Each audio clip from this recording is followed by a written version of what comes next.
Luto tayo ng kangkong adobo.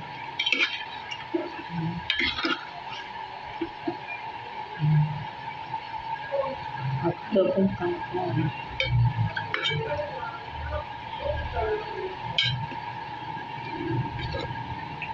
Dinamihan kong sabaw kasi mga bata gusto may sabaw.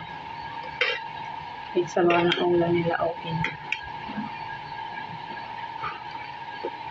Nilagyan ko ng Knorr cubes para may lasa yung adobong kangkong.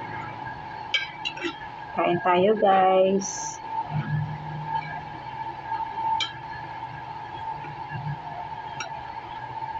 Mapadami naman tayo ng kain ito. Kahit kangkong lang.